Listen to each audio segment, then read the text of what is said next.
Welcome. I bid you welcome. John Clauser, Johnny Metal, the Metal Dad, coming to you from a music corner of the world. Welcome to another edition of Album Track Ranking A to Z.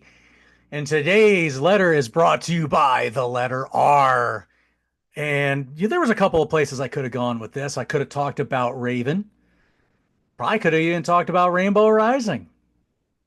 Nah, I didn't want to talk about Rainbow Rising. I like it, but it's not in my DNA. Raven is something I still kind of want to save for um, a weekly series at some point down the road. So I got thinking, yeah, I think there's an album here I can talk about that is very strong in my DNA, and let's go shredding a little bit, shall we? Recorded in late 1986, released in February of 87. So that's just served us, had a birthday just last month in February. Racer X, Second Heat. And yes, folks, this is my original cassette from back in the day when I got this originally. So, should tell you, and yes, there's Street Lethal too, by the way, but I'm not talking about Street Lethal. I'm going to talk about the second album, Second Heat. So, who do we have now? So, we have a couple of new members in the band. Um, we have Jeff Martin on vocals, Paul Gilbert on guitar, shredding guitar at that. Um, we have John Aldrett on bass. Um, the new member, we have Bruce Boyer on guitar, adding a second guitar to the because it was just Paul on the first album. And this new drummer who, I don't know, maybe you would have heard of this guy if you listened to this other band called Judas Priest. Yeah, Scott Travis shows up for, and this is obviously a second my CD copy, but yes, Scott Travis on drums. So this would be his first album on that. So let's see what we got here. So back in the mid 80s, there was this big shred boom, and Shrapnel Records was responsible for a good chunk of it. Um, a lot of this was coming off of Yngwie Malmsteen, and basically when he came around, that just woke everybody up to saying, "Hey, let's see just how many notes I can play in one bar." Okay. And, the Steeler album probably was the first introduction to that. And then he would eventually go to Alcatraz, and then he would go on to do the Rising Force albums. So, but this just opened up a big boom of all kinds of different players. Um, Tony McAlpine, Vinnie Moore, um, Joey Tafola, Blue Saraceno. I think no, Blue. I don't think Blue Saraceno got on there. Richie Kotzen was on there originally. Greg Howe, um, Marty Friedman, Jason Becker, just to name a few. I think Michael Lee Firkins, I think, got some stuff in there. Dr. Mastermind. There was an album called The Mars Project. Uh, uh, Tony McAlpine, Tommy Aldridge, Rudy Sarzo, and Rob Rock. So you had, and I'm sure I'm missing a lot more players out there, but those are just some of the ones that I personally picked up on. And Racer X was no different.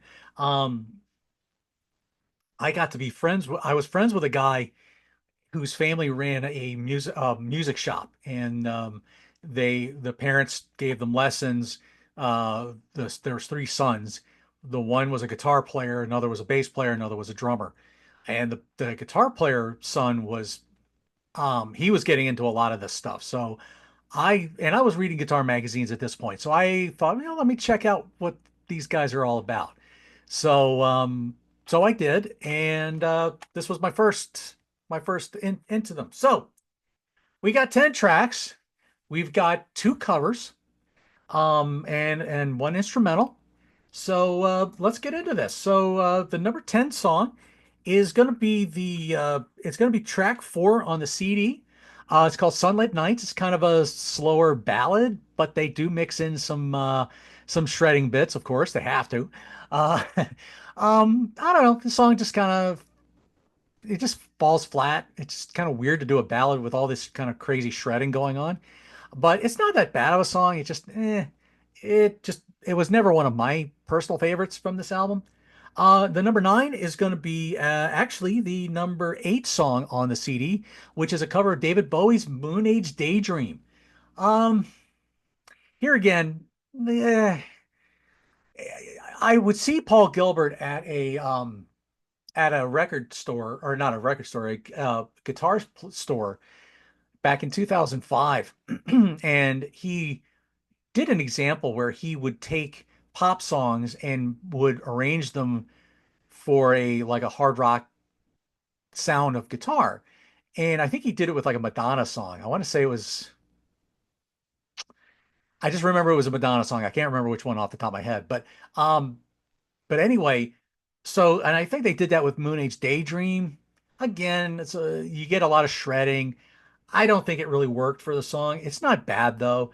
Number eight is going to be kind of the mid-tempo rocker, kind of has almost like an accept feel to it. Song called "Living the Hard Way." This is the number nine track on the CD.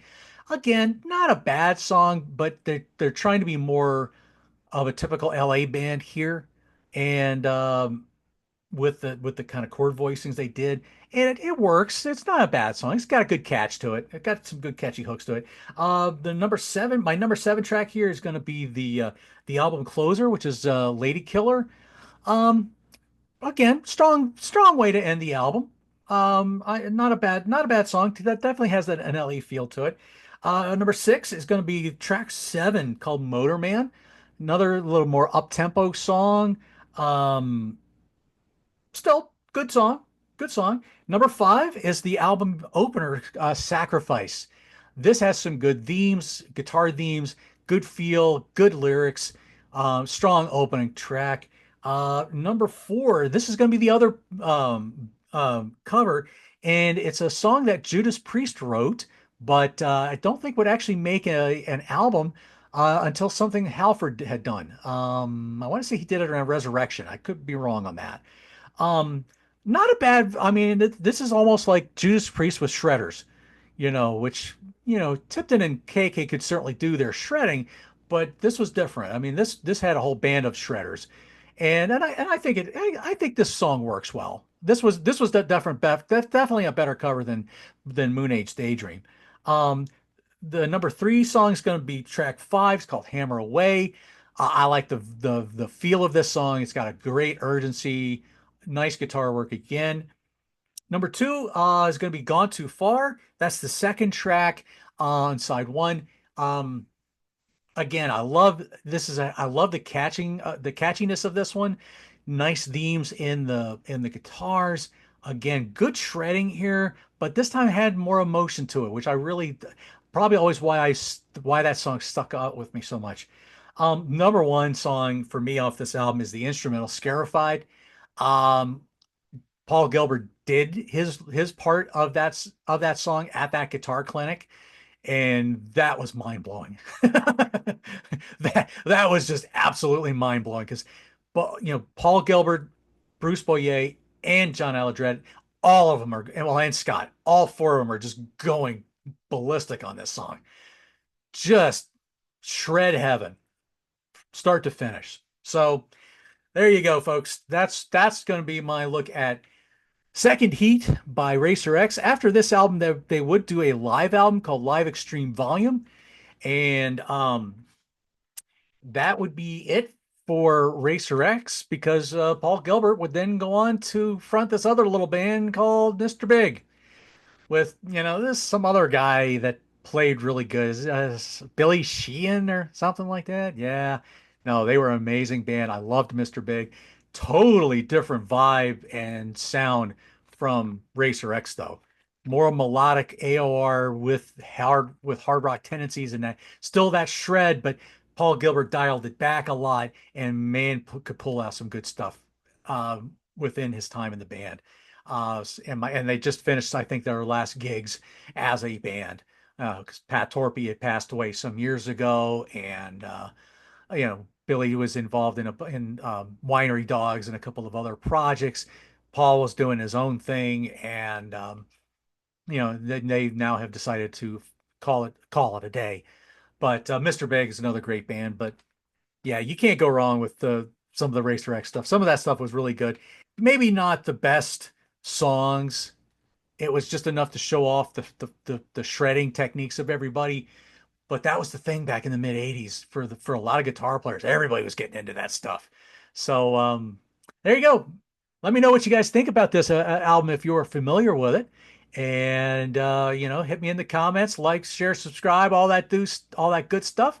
And next week we'll come back at you with the letter S. I can't wait for that one. Rock forever, y'all. We'll see you soon.